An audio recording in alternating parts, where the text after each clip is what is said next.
सत्संगत जी, प्यार से कहना धन निरंकार जी। ये परमात्मा, ये निराकार, एक ये सत्य जो हमेशा से रहा है और अभी भी है, आगे भी रहेगा।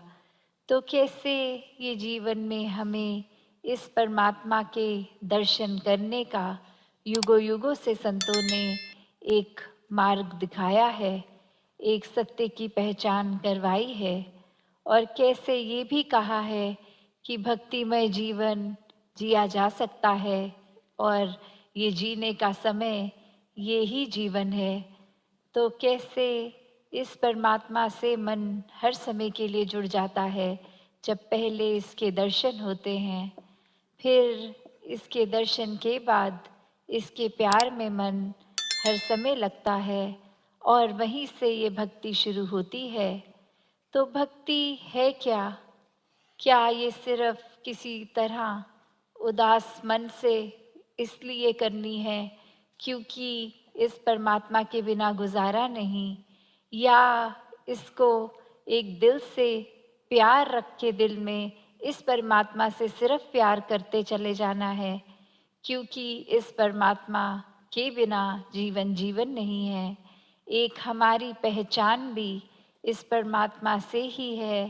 Self realisation through God realisation की जो बात होती है, ये रियल आइडेंटिटी की बात है। Because the body that we have is going to go one day and what will be is the eternal आत्मा।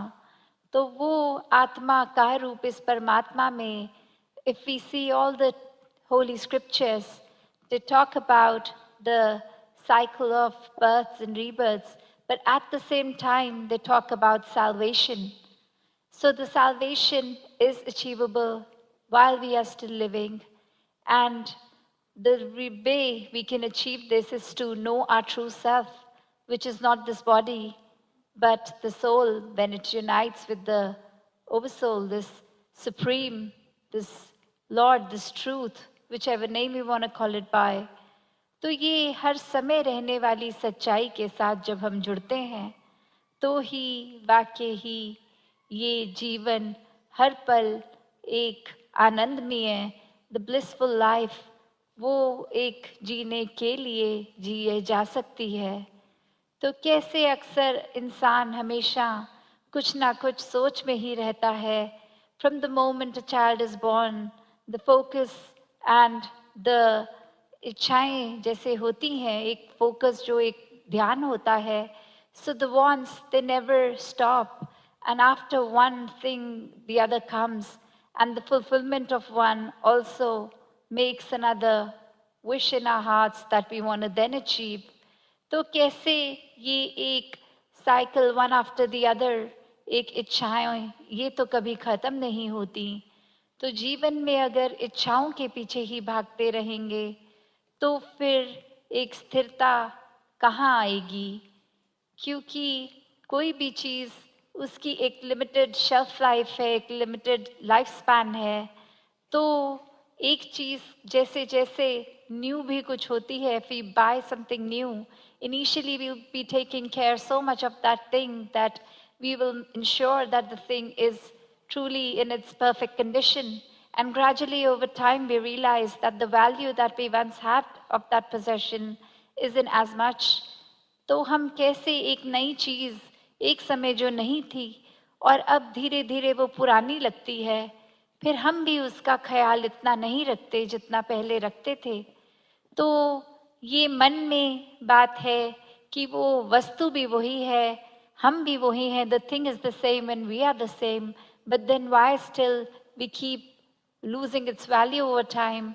क्योंकि बात वही कि वो सामान है, वो अगर कोई रिश्ते भी हैं वो तब तक ही अपनी वैल्यू रखते हैं जब तक हम उनको एक वैसा दर्जा दें, जब तक हम चाहें। तो एक अक्सर इसमें एस्पेक्ट ये भी आ जाता है कि कोई उससे ज़्यादा अच्छी चीज़ दिख जाती है तो उस चीज़ की कद्र छूट जाती है। Like a story where this man once had a car which was quite a renowned car, and then he used to park it right in front of his gate so that all the friends ever who came or whoever came to his house would first see the car and then enter, and then the only conversation starter would be the car and how nice the car is. And this used to really give him a sense of elevation, that I am slightly supreme than the others because I can possess this. And one day a friend enters, the car isn't parked there anymore. And as he goes to speak to his friend, the conversation isn't even about the car anymore.